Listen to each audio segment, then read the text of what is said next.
జై శ్రీమన్నారాయణ. నేను మీ icon astrologer Gattupalli Suresh Babu. అయితే మన ఛానల్ ఏదైతే ఉందో ఈ ఛానల్ చూస్తున్నటువంటి ప్రతి ప్రేక్షకులు కూడా జై శ్రీమన్నారాయణ. అలానే ఈ ఛానల్లో కొత్తగా మొదలు పెట్టడం అనేది ఒకటి జరుగుతూ ఉంది. అయితే పాడ్కాస్ట్ కూడా ఈ ఛానల్లో మొదలు పెడుతున్నారు. ఇది ఈ ఛానల్ అందరికి కూడా శుభం జరగాలని కోరుకుంటూ, అయితే ముందు ముఖ్యంగా ద్వాదశ రాశుల వారిలో ఏ రాశి వారికి ఎలా ఉంటాయి, అవలక్షణాలు ఏంటి, వాటి యొక్క స్థితిగతులు ఏంటి, అలానే దశ అంతర్దశలు ఉంటాయి. ఈ దశ అంతర్దశల్లో వాటి స్థితిగతులు ఏంటి, వారు ఎలా ఎదుగుతారు అనేది మనము వారి యొక్క పుట్టినప్పుడు డేట్ ఆఫ్ బర్త్ అలా ఉంటే గనక మనకి వారి యొక్క హారోస్కోప్ తెలుస్తుంది. ఏ నక్షత్రము ఏంటి, వారి యొక్క పరిస్థితి ఏంటి, వారు ఎలా ముందుకు వెళ్ళాలి, వాటి పరిహారాలు ఏంటి, ఇలాంటివన్నీ కూడా మనము ప్రతి గురువు దగ్గర, ఆస్ట్రాలజర్ దగ్గర, పంతులు గారి దగ్గర ఇలా మనం చూపించుకుంటా ఉంటే తెలుస్తూ ఉంటది. అయితే ఇంకోటి కూడా ఉంటుంది, నామ నక్షత్రం. అంటే డేట్ ఆఫ్ బర్త్ లేని వారికి కూడా నామ నక్షత్రం వారికి ఉన్నటువంటి పేరుని బట్టి చెప్పే విధానాలు కూడా లేకపోలేదు, అలా ఉన్నాయి. అయితే ఏది అయినా, ఏ రూట్ అయినా సరే మనిషికి, ఒక వ్యక్తికి మంచి జరగడానికి చేసేటువంటి ప్రయత్నం మాత్రమే ఇవన్నీ. అయితే దాంట్లో నవగ్రహాలు ఉంటాయి. నవగ్రహాలు అనగానే 9, ఛాయాగ్రహాలు 2. ఛాయాగ్రహాలు మనం తీసుకోం కాబట్టి రాహువు, కేతువు, కుజుడు, ఇలాగా సూర్యుడు, చంద్రుడు, బుధుడు, గురువు, ఇలాగా నవగ్రహాలు 9. ఈ నవగ్రహాలన్నీ కూడా మనకి సానుకూలంగా ఉండాలి. అలానే ఈ నవగ్రహాలన్నీ కూడా మన జాతకంలో మనం పుట్టినప్పుడు గోచార ప్రకారంగా ఎలా ఉన్నాయి, ఇప్పుడు ప్రజెంట్ కరెంట్ జనరేషన్ ఇప్పుడు ఎలా ఉంది, ఈ రోజు ఎలా ఉంది చూసుకుంటే ఆ ప్రకారంగా మనము జన్మించినప్పుడు దోషాలు ఉన్నాయా, ఆ తర్వాత ఎదిగి పెద్ద అయిన తర్వాత ఈ బిజినెస్ చేయాలా, జాబ్ చేయాలా, ఏం చదువుకోవాలి, అన్ని కూడా వాటి మీద ఆధారపడి ఉంటుంది. అయితే పెళ్లి చేసుకునే ముందు కంపాటబిలిటీ అంటారు. భార్యాభర్తల మధ్యన ఉండేటువంటి కంపాటబిలిటీ, ఇద్దరి మధ్యన సంకేత భావం ఎలా ఉంది అనేది చూస్తారు. ఆ తర్వాత పిల్లలు పుట్టిన తర్వాత లైఫ్, ఎదుగుతానికి జీవితంలో ఎన్నో రకాల మార్గాలు ఉంటాయి. ఆ మార్గం మనకు సరిపడిందా లేదా, ఇవన్నీ కూడా మనం తెలుసుకోవడానికి నవగ్రహాలు సరిగా ఉన్నాయా లేదా అని చూస్తాం. అయితే ముఖ్యంగా ఏం చెప్తున్నానంటే గనక, ఈ నవగ్రహాల్లో ఒకటైనటువంటిది ఏంటి అంటే గనక కుజుడు. జీవితంలో అన్ని గ్రహాలు ముఖ్యమైనవే, కాకపోతే ఒక్కొక్క గ్రహానికి సంబంధించి ఒక్కొక్క విధానం ఉంటుంది.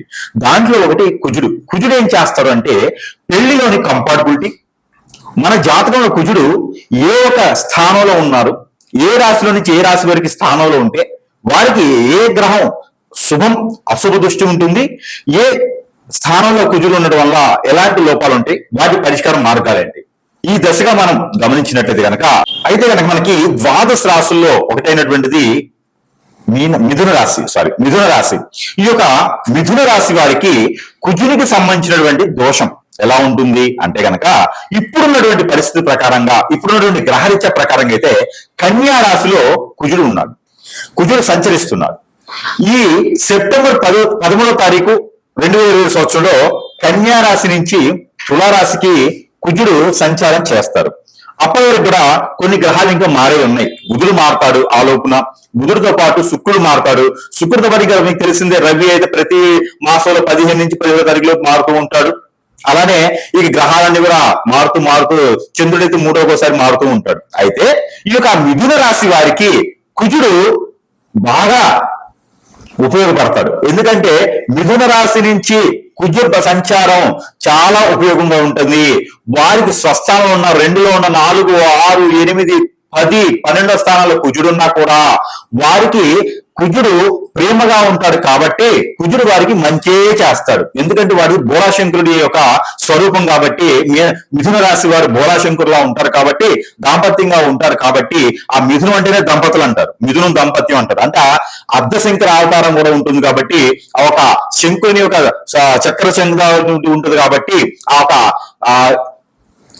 శివుని యొక్క ఆరాధన దైవం ఉంటుంది కాబట్టి ఆ రాశి వారికి కూడా ఈ కుజుని సంచారం ఏ రాశిలో ఉన్నప్పటికీ కూడా మీకు అంతగా బాధించేటువంటి విధంగా ఉండదు. ఇక మీకు ఏదైనా బాధిస్తుంది అంటే గనక, కుజుడు మీ దాంట్లో తిరుగుతున్నాడు, స్వస్థానంలో 2, 3, 4లా ఉన్నాడు, 2, 4, 6లో ఉన్నాడు అనుకుంటే గనక ఆ కుజుని ఒక దోషం మీకు ఎలా ఉంటుందంటే గనక, పెళ్లి అయిన వారికి అయితే భార్య భర్తల మధ్యన విభేదం, పెళ్లి అయి ఉంటే భార్యకి మిస్కారీస్ అవ్వటం, అంటే మిథున రాశిలో ఉన్నటువంటి పురుషుడు కనుక పెళ్లి అయ్యి కొత్తగా భార్య గర్భవతిగా ఉంటే కొంచెం జాగ్రత్తగా ఉండాలి.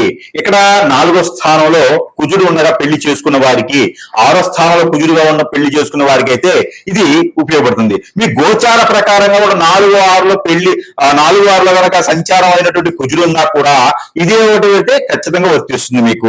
అయితే ఈ కుజుడు మీకు మంచి చేస్తాడు. ఎలా అంటే మార్కెటింగ్ రంగాల వారికి, మెడికల్ అలానే రిప్రజెంటేటివ్స్ కి, హాస్పిటల్స్ రంగాల వారికి కుజుడు మంచి చేస్తాడు.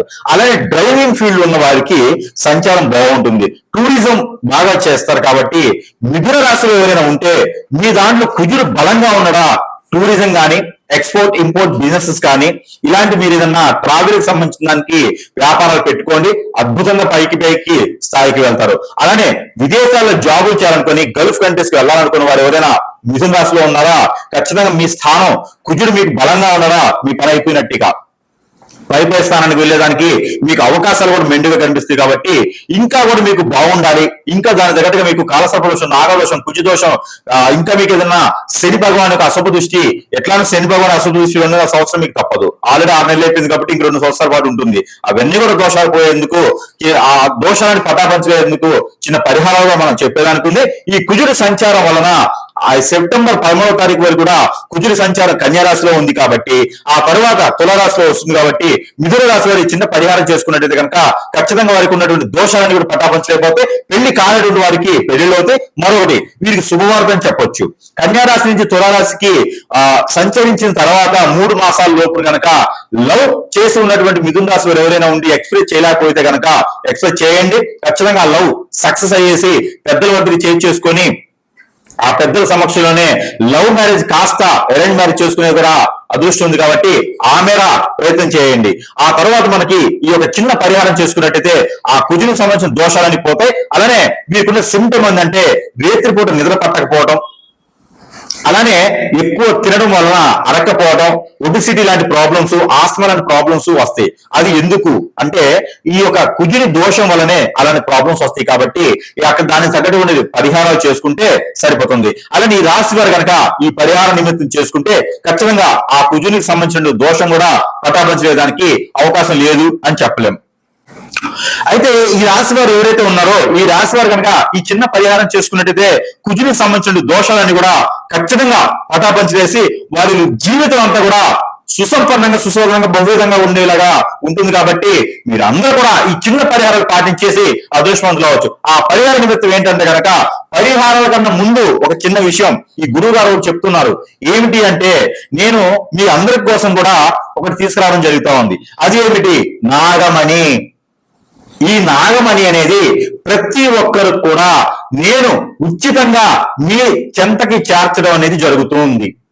ఎందుకు అంటే ఈ నాగమణి ఎవరింట్లో అయితే గనక ఇది సాలగ్రామం లాగా పూజ చేసుకోవచ్చు.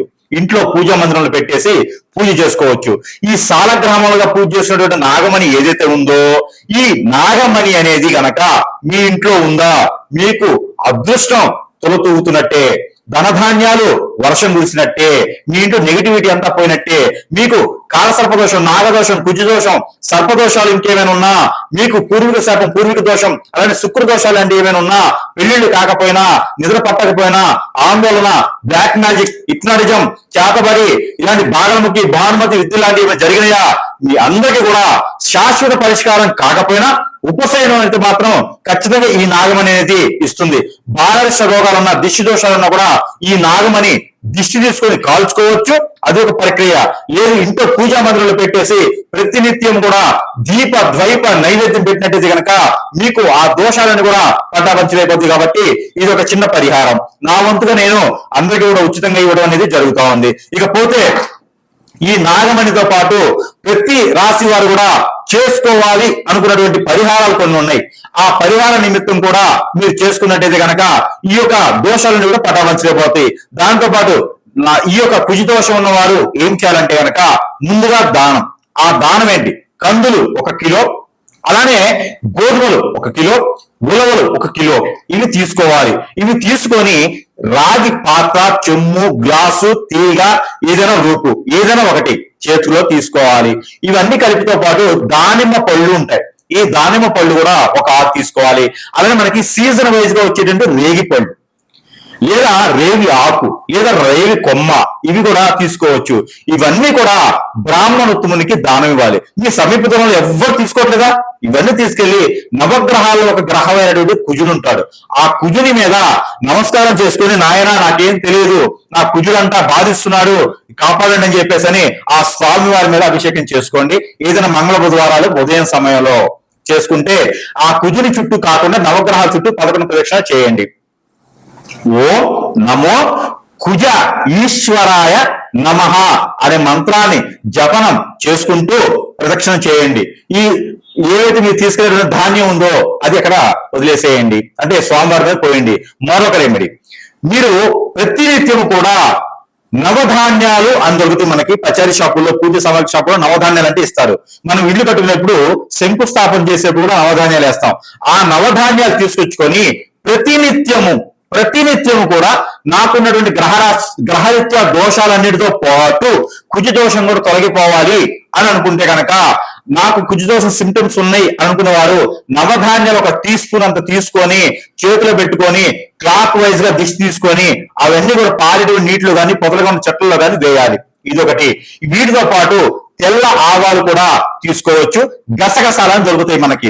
ఆ గసగసాలు ఈ 2 కలిపి కూడా మనం దిష్టి తీసుకొని పడివేయచ్చు.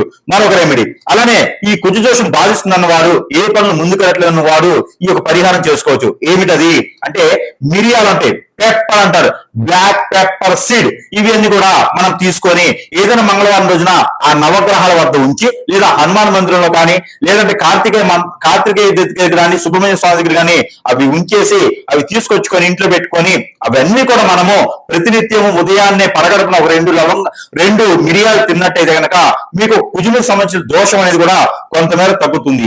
ఇవన్నీ కూడా మన కోసం పరిహారాలు. వీటిలో ఏ పరిహారం మీరు పాటించినా కూడా మీకు ఆ అదృష్టం అనేది ఉంటుంది. ఆ కుజుని యొక్క దోషం అనేది పటాపంచి వేసి మీకు అంతా అదృష్టం ఇస్తుంది. కాబట్టి ఈ యొక్క మేర ప్రయత్నం చెప్పి ఈ రాసుల వారికి మనం చెప్పినటువంటి పరిహార నిమిత్తంగా మనం చూసినట్టయితే కనుక, ఈ కుజుడు బాధిస్తున్నటువంటి అందరికీ కూడా నేను చెప్పాలనుకున్నటువంటి పరిహారం ఏంటంటే కనుక, మీకు ఎక్కడైనా ఊళ్ళలో కావచ్చు, వీధుల్లో కావచ్చు, విలేజ్ల్లో కావచ్చు, లేకపోతే ఈ రోజుల్లో నర్సరీలు బాగా పెరిగిపోయినాయి కాబట్టి అవేర్నెస్ పెరిగిపోయింది, నర్సరీలు బాగా ఉన్నాయి. ఎక్కడైనా సరే ఒక కొబ్బరి చెట్టు కానీ, ఒక వేప చెట్టు కానీ, లేకుంటే కనుక ఒక అరటి మొక్క కానీ తీసుకుని వెళ్ళండి. ఈ మొక్కలు తీసుకుని వెళ్ళేసి వేప చెట్టు అయితే గనక ఎక్కడైనా నాటండి. లేకపోతే కొబ్బరి చెట్టు కానీ, అరటి చెట్టు కానీ ఉంటే దానికి 9 పోగులు తెల్లదారం తీసుకోండి. 9 పోగులు వేయాలి. ఈ తెల్లదారం ఎలా ఉండాలి అంటే గనక చెప్తా వినండి. మన హైట్ ఎంత ఉంటామో, నేను 5 feet, అలానే అందరూ అలా ఉండాలని లేదుగా, ఎవరి హైట్ తగ్గట్టు వారు ఉంటారు.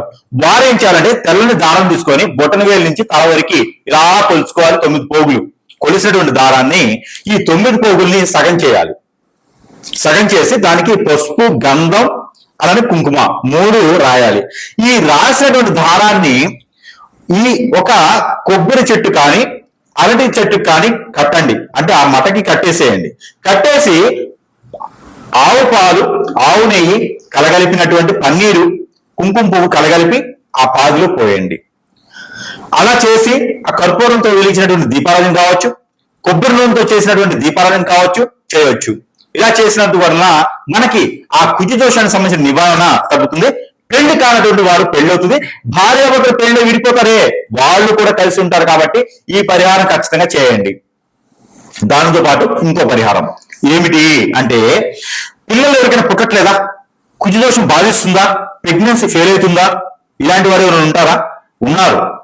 అయితే మీకు ఈ పరిహారం ఏంటంటే, పాలు 1 గ్లాసు, కండ చక్కెర కొంత, తేనె ఒక 2 teaspoons, కుంకుమ పువ్వు ఒక 10 grams, అలానే మీకు గసగసాల పౌడర్ 1 teaspoon, వీటితో పాటు తుంబపట్టు కానీ, బాదం మగ్గ కానీ 1 teaspoon తీసుకొని, వీటితో పాటు ఆవు నెయ్యి, ఆవు పాలు, కిస్మిస్ గ్రైండర్ పట్టాలి. ఈ గ్రైండర్ పడితే వచ్చేటువంటి పేస్ట్, బాదము, జీడిపప్పు ఇవి కూడా గ్రైండ్ చేసి వచ్చేటువంటి పేస్ట్, ఇవన్నీ కూడా పాలలో కలిపేసి రావి చెట్టు, ఈ రావి చెట్టు దగ్గర పాదిలో, రావి చెట్టు మొదట్లో అంటారు కదా, అక్కడ ఒక గురువారం రోజున ఉదయం సమయంలో చేయాలి. సాయంత్రం 5 లోపే ఇది అయిపోవాలి. అంటే ఉదయం సమయం చేసుకుంటే చాలా మంచిది. ఏదైనా గురువారం రోజున, అందులో ఏకాదశి కానీ, ద్వాదశ పౌర్ణమి ఉన్నటువంటి గురువారం రోజున మీరు ఈ పాదులు గనక ఈ పాలు చుట్టూతో తిరుగుతూ, చెట్టును తాకండి, చుట్టూ తిరుగుతూ గనక ఇవి పోయాలి. దాని తర్వాత ఒక 3 చెంబులు నీళ్లు ఆ పాదులను పోయాలి. పోసేసి దీపారాజన చేయాలి. ఎట్లా? నూనె, ఏ నూనె అంటే కొబ్బరి నూనెతో దీపారాజన 2 ఒత్తులేసి మట్టి ప్రమిదిలో చేయాలి. ఇలా చేసినట్లయితే గనక మీకు పిల్లలు పుట్టేటువంటి అవకాశం మెండుగా ఉంది. ఇది పెళ్లి అయిన వారికి మాత్రమే ఈ పరిహారం. కుజదోషం బాధిస్తుందని వారికి ఈ పరిహారం చేసుకోవాలి. దీంతో పాటు మరో పరిహారం కూడా ఉందండి. ఇది ఏంటి? కుజదోషం బాగా మీకు ఇబ్బంది పెడుతుందా? ఆరోగ్య సమస్యలు ఉన్నాయా? అయితే మీరు ఈ పరిహారం చేసుకోండి. ఏమిటంటే ఆవుకి ఆకుకూరలు తినిపించడం, ఆవుకి గోధుమ రొట్టెలు తినిపించడం. అది ఎలాగా? బెల్లంతో కలిగినటువంటి గోధుమ రొట్టెలు ఆవుకు తినిపించడం ద్వారా మీకు ఈ కుజదోషం తగ్గేసి ఆరోగ్య సమస్యలు, స్క్రీన్ సమస్యలు, ఆస్తమా లాంటి సమస్యలు, బ్లడ్ రిలేటెడ్ సమస్యలు కూడా మీకు తొలగిపోతాయి. కాబట్టి ఈ మార ప్రయత్నం చేసి అదృష్టవంతులు అవ్వచ్చు. చూసారా ఎన్ని పరిహారాలు ఉన్నాయో మీకు? ఈ పరిహారాన్ని మీరు పాటించుకుంటే ఖచ్చితంగా మీకు కుజదోష నివారణ అయితే జరుగుతుంది. కాబట్టి ఈ పరిహారాన్ని చేసుకుని అదృష్టవంతులని కోరుకుంటా ఉన్నాను. జై శ్రీమన్నారాయణ. అయితే మనకి ఈ కుజదోషమే ఒక పక్క నుంచి నన్ను బాధిస్తా ఉంది స్వామి, అలానే మనకి ఇంట్లో కూడా నాకు ప్రాబ్లమ్స్ ఆగాడింది, ఇంట్లో అయితే ప్రశాంతంగా ఉండలేకపోతున్నాను అనుకుంటున్నారు ఎవరైనా? ఇంట్లో కూడా నాకు అసలు అర్థం కావట్లేదు. బయటకైతే ఈగల మూత, అంటే ఇంట్లో ఈగల మూత, బయట పలకల మూత, నాకేంటో 2 ఈగల మూతలే ఉన్నాయని ఎవరైనా బాధిస్తున్నారా? ఇబ్బంది పడుతున్నారా? వద్దురా బాబు సంసార జీవితం ఎక్కడైనా వెళ్ళిపోవాలనిపిస్తుందా? మీ అందరికీ పరిష్కారం ఉంది. ఇంట్లో అశాంతి ప్రశాంతత లేకుండా ఉంది, అలానే మీకు కుజదోషం కూడా బాధిస్తూ ఉంది, అందరూ దూరం అయిపోతున్నారని ఎవరైనా బాధపడుతున్నారా? మీ అందరికీ కూడా పరిష్కార మార్గం. ముందు ఇంటిని చూసుకోండి. అంటే ముందు ఇల్లు చూడండి, తర్వాత ఇల్లాలు చూడండి. మన సామెత అన్నట్టుగానే అది వాస్తవమే, సామెత కాదు, మన పెద్దవాళ్ళు మామూలుగా చెప్పారు కదా. అలానే ఇల్లు చూడాలి, ఇల్లు చూసిన తర్వాత మన భార్యను చూసుకోవాలి. అలానే ఇల్లు బాగుంటే అందరూ ప్రశాంతంగా ఉంటారు. కాబట్టి మన ప్రపంచం అంతా కూడా ఇంటిలో నుంచి మొదలవుతుంది. మనం ప్రశాంతంగా ఉండేటువంటి జీవితం ఇంట్లోనే ఉండాలి. కాబట్టి అక్కడ ప్రశాంతంగా ఉంటే అంతా ఉంటుంది. కాబట్టి మీ అందరికి ఒక చిన్న పరిహార నిమిత్తంగా ఒకటి నా వద్ద ఉంది. అది ఏంటి అంటే కనుక ఇదే నాగమణి, సారీ అండి, ఇది గుర్రపు నాడ. ఈ గుర్రపు నాడ అంటారు, ఇది అందరికి తెలిసిందే. గుర్రపు నాడ ఇది గుర్రంని మనకి గుర్రానికి కాలికి పెడతారు. ఇలాగా 6 హోల్స్ ఉంటాయి, దానికి కొడతారు, మన మేకులతో కొడతారు కాలికి. లేకపోతే గుర్రము పరిగెత్తలేదు, అది వెళ్ళలేదు అనమాట. ఇలాంటి నాణాలు గుర్రానికి పెడతారు, చెప్పుల్లాగా మనం వేసుకుంటాం కదా, అలా కాలికి పెడతారు. ఈ కాలికి పెట్టి వాడినటువంటి నాడ అంటే ఎన్నో చెడు దోషాలని నివారించినటువంటి నాడ ఇది. ఈ నాడాన్ని గనక మనము ఇంటికి పెట్టితే సింహద్వారం లోపల వైపున బయట వైపున ఈ నాడాన్ని కనుక ఇట్లా యూ షేప్ లో గనక పెట్టి ఉంటే గనక మనకి ఎలాంటి చెడు దోషం, కాలసర్ప దోషం, నాగదోషమే కాదు, నవగ్రహాలు ఎలాంటి దోషం కూడా మన ఇంట్లో గడప దాటదు. అలానే మన ఇంటికి ఎవరైనా చెడు ప్రయోగం చేసిన శత్రుబాధలు ఈ రోజుల్లో ఎవరు ఎలా ఉంటున్నారో చెప్పలేకపోతున్నాం. అలాంటిది ఏదైనా మనకు తెలియకుండా తెలిసి ఏదైనా మనల్ని ఇబ్బంది పెట్టాలని చెడు ప్రభావం ఏదైనా ఎవరైనా చేయించాలనుకున్నా కూడా, ఎందుకంటే చేసేటువంటి స్వాములు ఈ మధ్యన ఎక్కువైపోయినారు. అయితే ఊరికనే డబ్బులకి చేసేస్తూ ఉంటారు కదా, ఏదో మంత్రం నేర్చుకొని, అలా వల్ల మనకి ఇబ్బంది కలుగుతూ ఉంటది. ఆ ఇంటి కూడా మన గడప తొక్కకుండా ఉండాలంటే కనుక ఈ గుర్రం నాడ నేనేం చేస్తా, ఇలా ఇవ్వను, దీనికి ఒక బంధన ఏర్పాటు చేసి దారంతో ఆ బంధనతో పాటు మంత్రోచ్చారణ చదివేసి ఆ ఇంటికి ఎలా అయితే సుఖంగా ఉండాలని చూస్తామో అదే సుఖంగా ఉండేసరికి గుర్రపు నాడ అనేది మేము ప్రేమ కట్టించి బంధన చేసి ఇవ్వడం అనేది జరుగుతూ ఉంది. ఇది కూడా మీకు వద్దకే, అంటే మీ చెంతకే సరసమైనటువంటి ధరల్లోనే మనం అందుబాటులో ఉంచాం. కాబట్టి ఎవరికైనా అవసరం ఉంది, ఇంట్లో ప్రశాంతత లేదనుకుంటే కనుక ఇది కూడా మీ చెంతకి మేము చేరుస్తాం. కాబట్టి ఎవరైనా కావాలనుకున్న వారు మమ్మల్ని సంప్రదించవచ్చు. అలానే గుర్రపు నాడ పెట్టుకోవడం వల్ల అందరికీ అదృష్టం ఇంట్లో బాగుంటుంది. పిల్లలు, జల్లలు, పెద్దలు అలానే అన్ని కూడా మీకు సుఖంగా ఉండేందుకు అవకాశం ఉంటుంది. కాబట్టి ఈ మేర ఎవరికైనా కావాలనుకున్న వారు సంప్రదించవచ్చు. జై శ్రీమన్నారాయణ.